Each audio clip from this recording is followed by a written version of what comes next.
RFI et France 24 présentent Mardi politique.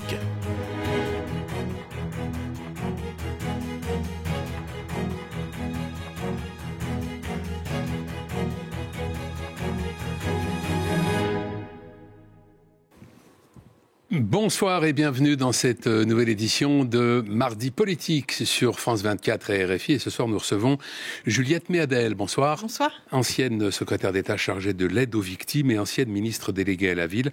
Et tout ça d'ailleurs, le poste de ministre déléguée à la ville, c'est tout récent puisque vous occupiez ce poste il y a encore quelques semaines, début octobre. Oui. Mais c'est vrai que ça change beaucoup en ce moment au gouvernement. Enfin, ça a quand même duré presque un an avec François Bayrou. Je voudrais qu'on revienne pour commencer sur ce poste de secrétaire d'État chargé de l'aide aux victimes que vous occupiez donc, pour être précis, entre février 2016 et mai 2017. Ce secrétariat d'État avait été créé 3 mois tout juste après les attentats terroristes islamistes du 13 novembre 2015 qui avaient fait 130 morts et plus de 400 blessés, et donc ce sera le 10e anniversaire, ce jeudi 13 novembre, donc après-demain. Alors même si ensuite, et assez rapidement, le périmètre de ce secrétariat d'État a été élargi, on peut dire tout de même qu'il a été constitué en raison de ces attentats. Comment prend-on en charge un poste comme celui-là qui, d'une part, n'existait pas, et qui, d'autre part, a évidemment une charge émotionnelle considérable, et vous me précisiez, pour être honnête, juste avant que nous prenions l'antenne, qu'au moment où vous avez pris ce poste, vous étiez de surcroît, si tant est qu'on puisse dire de surcroît, mais vous étiez enceinte. Oui, sur le plan émotionnel, c'était dur, mais ce que j'ai vite compris, c'est qu'il y avait un besoin. Parce que les victimes des attentats du 13 novembre, justement, dont on parle cette semaine, elles avaient été frappées par ces drames. Et en fait, elles se sont retrouvées perdues, isolées, juste après le drame. Elles ne savaient pas à qui s'adresser. Elles ne savaient pas comment elles allaient pouvoir être indemnisées. Elles avaient une charge administrative considérable. C'était vraiment le parcours du combattant pour elles. Et donc, quand François Hollande crée ce secrétariat d'État, c'est parce qu'il y a un besoin et que les associations le demandent. Et moi, mon travail, en fait, ça a été de prendre soin d'elles, pas que sur le plan émotionnel, mais surtout de les aider dans leur parcours du combattant administratif, simplifier leur démarche. C'est pour ça que j'ai créé un guichet unique de l'aide aux victimes, faire en sorte que, quel que soit le lieu où elles vivaient sur le territoire, elles seraient indemnisées correctement, elles auraient accès à un psy, qu'elles pourraient, sur le plan du logement, parce que certaines étaient handicapées, avoir un logement adapté à leurs besoins. Puis vous savez, quand on est victime d'un attentat, moi je les ai accompagnées, toute votre vie change. Vous n'avez plus le même rapport à la vie, à l'existence. Vous êtes brisé physiquement, psychiquement. Votre famille est victime. Souvent, hélas, elles perdent leur emploi. La vie n'est plus la même. Leurs appréhensions ne sont plus les mêmes. Certaines ne s'en remettent jamais. On a perdu l'année dernière quelqu'un qui a mis fin à ses jours. Simon, qui a mis fin à ses jours. Je voyais encore l'une des victimes des attentats du 13 novembre qui s'est suicidée quelque temps après parce que vous avez vu l'horreur. Et donc, ce que l'État a fait de bien à l'époque, c'est que nous avons organisé le service public pour qu'il soit adapté à chacun, pour que ce soit pas le parcours du combattant, pour que la vie soit la moins pénible possible. Et c'était important que ce soit à un niveau ministériel, en fait, parce qu'il y avait aussi une reconnaissance de la nation. Donc c'est un service public que j'ai créé et qui n'a pas coûté plus cher aux contribuables. On va revenir sur ce point dans un instant. Vous avez rencontré dans vos fonctions à ce moment-là de nombreuses familles de victimes, des victimes elles-mêmes aussi. Qu'est-ce qui vous a le plus frappé chez elles ? Leur courage incroyable. Alors celles que je recevais avaient au moins l'énergie, la force de venir me voir. Et là, il y en a beaucoup qui étaient complètement brisés. Je suis allée en voir beaucoup à l'hôpital, à Percy, à l'hôpital des Invalides. C'est leur rayonnement intérieur, malgré ces drames absolument insoutenables qu'elles avaient vécus. J'ai vu des victimes jeunes, les victimes, ceux qui étaient à l'intérieur du Bataclan, sur les terrasses, c'est des populations jeunes, belles, des belles jeunes filles, des beaux jeunes hommes, vraiment estropiés à vie. Je me souviens d'une qui a perdu sa jambe, d'une autre qui n'avait plus l'usage de son bras. Et ce qui me frappait, c'est qu'elles avaient plus de courage que nous autres qui venions les soutenir, parce qu'elles avaient la dignité. Aucune ne pleurait, alors que autour d'elles, les gens pleuraient. Elle ne pleurait pas. Et puis, pour tous ces hommages que j'ai contribué à organiser, je me souviens des mots des victimes, des discours qui étaient des discours en fait d'apaisement, des discours de courage. Jamais je n'ai entendu une seule victime réclamer la haine, réclamer la vengeance. Au contraire, elle réclamait la justice. Ouais. Ce qui est prodigieux parce que dans un pays qui est fracturé par les attentats, dans un pays que les terroristes cherchent à diviser, la parole des victimes, c'était la plus belle, la plus digne. J'ai jamais entendu le moindre message de racisme ou de haine. Et ça, c'est une leçon. Même si, parce que je pense que ça n'est pas ce que vous avez voulu dire, même si on peut pleurer tout en étant digne, ça ne fait pas de vous quelqu'un d'indigne. Non, mais je le précise parce que peut-être ça pouvait être... vous avez occupé ce poste jusqu'au 10 mai 2017. Et puis il a disparu ce poste avec votre départ. Pourquoi n'a-t-il pas été maintenu ? Ah oui, il faut demander au Premier ministre de l'époque, qui était Édouard Philippe. Vous en avez parlé avec lui ? J'en ai parlé, on m'a expliqué qu'il ne voulait pas s'occuper de ces questions-là. Moi, ce que je sais, c'est que du point de vue symbolique, l'État ne peut pas, la nation ne peut pas abandonner ceux que le terrorisme a frappés. Parce que le terrorisme, c'est une faillite de l'État. Et donc, vous savez, les victimes de terroristes sont victimes civiles de guerre. C'est ce que le droit dit. Donc ça veut dire que toute la nation française doit les soutenir, les aider, les honorer. Et avoir une représentation au niveau ministériel, c'est important parce que ça vous permet d'aplanir toutes les difficultés administrative et c'est aussi une reconnaissance. Vous voyez, par exemple, j'avais créé un projet d'un musée, d'un hommage national d'un musée du terrorisme et de l'histoire du terrorisme. J'ai mis en place des procédures accélérées pour aider les victimes. J'ai mis en place des procédures d'indemnisation.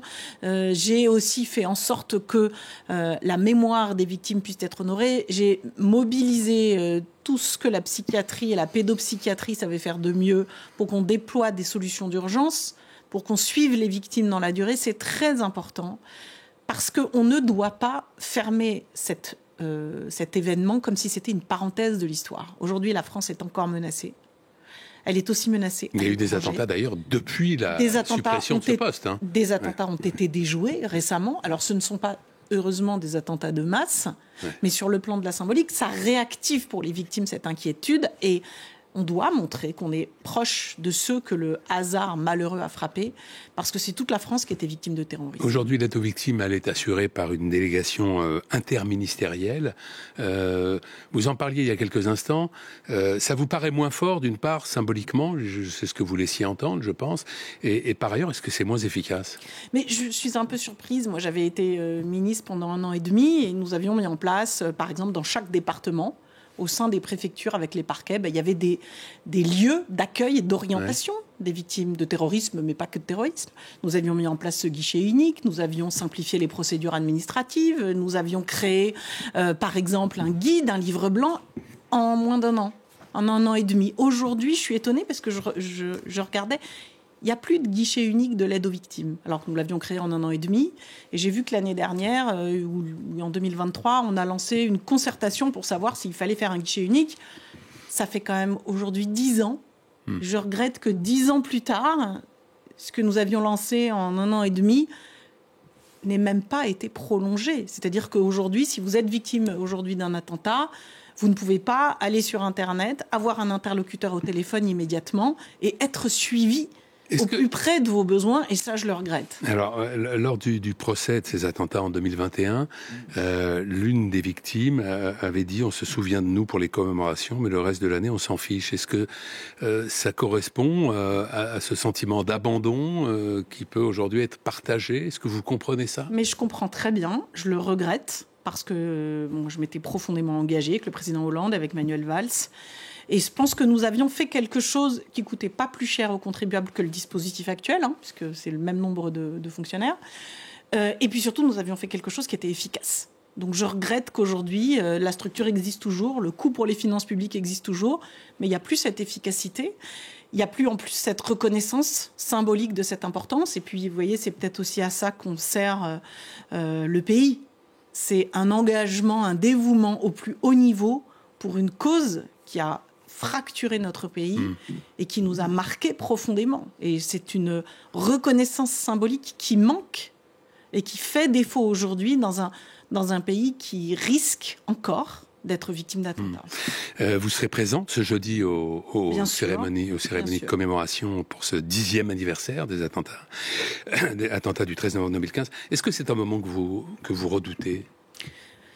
Oui, je le redoute parce que je me souviens, me reviennent en mémoire les autres hommages auxquels j'ai participé, y compris celui qui a eu lieu pile un an après les attentats du 13 novembre où j'étais, donc c'était en 2017. Je me souviens en 2016, en 2017, je me souviens de la douleur des proches des victimes, de ces mères de famille qui ont perdu des enfants, de ces pères qui ont perdu des femmes, de ces enfants qui ont perdu des parents.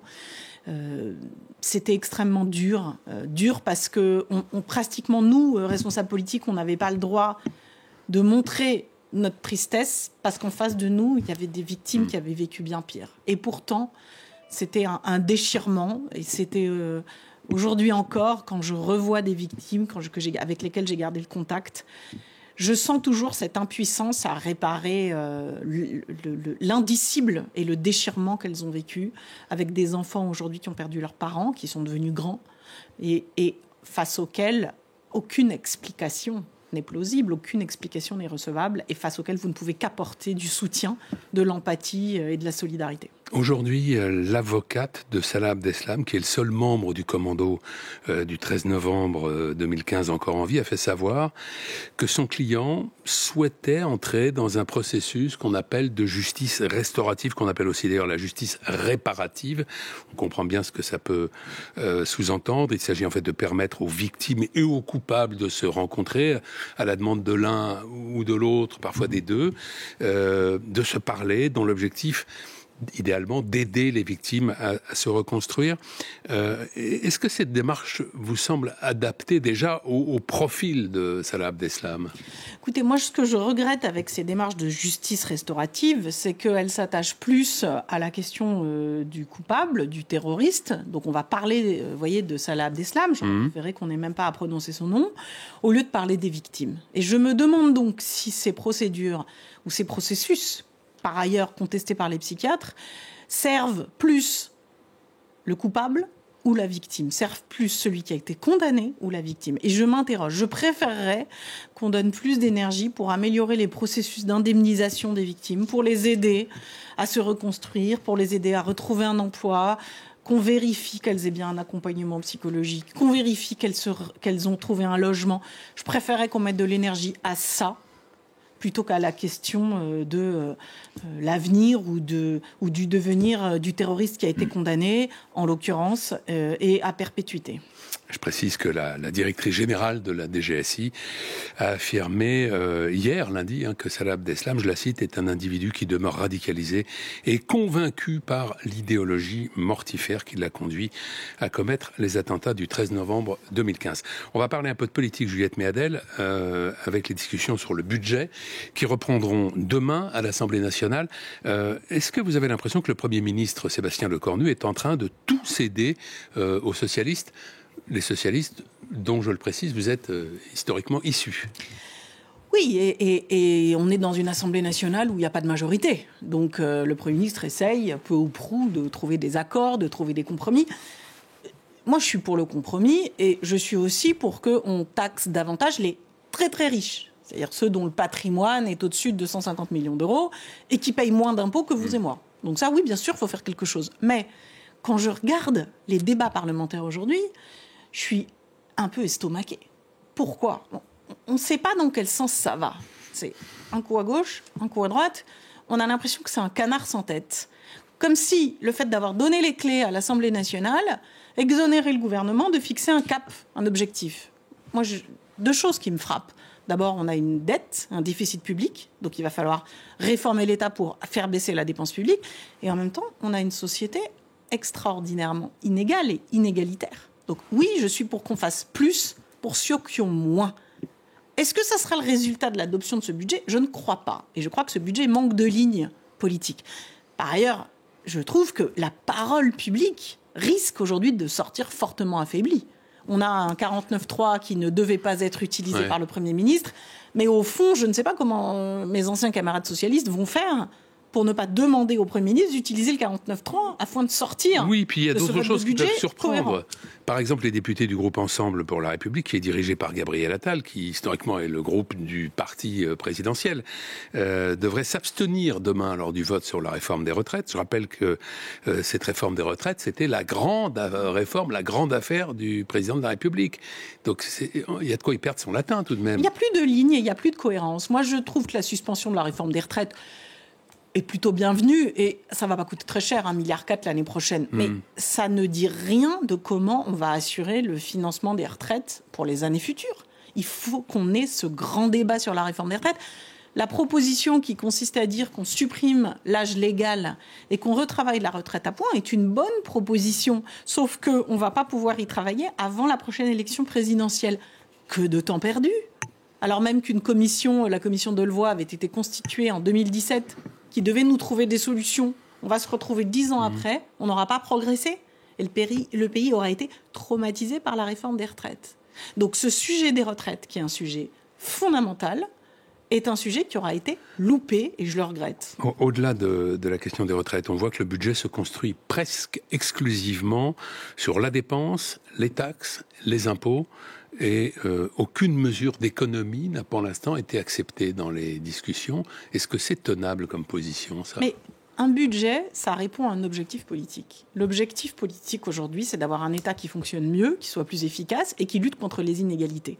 Je ne vois pas que cette orientation politique-là soit celle du budget présent. Donc, je ne crois pas qu'on en sortira avec une ligne politique claire.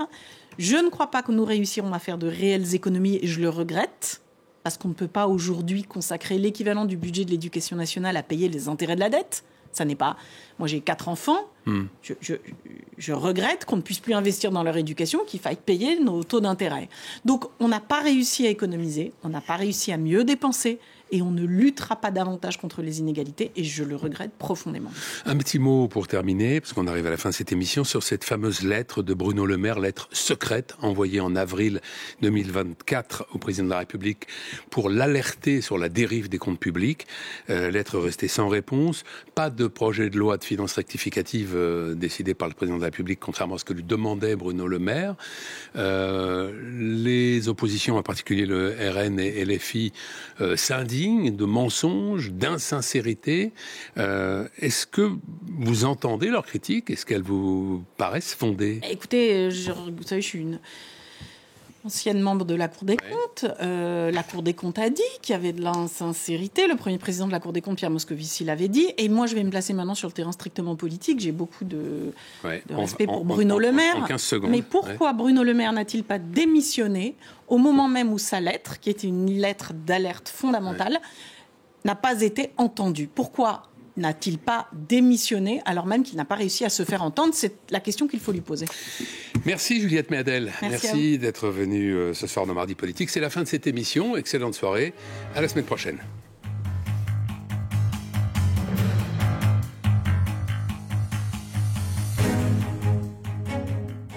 Tous les soirs, ne manquez pas l'essentiel.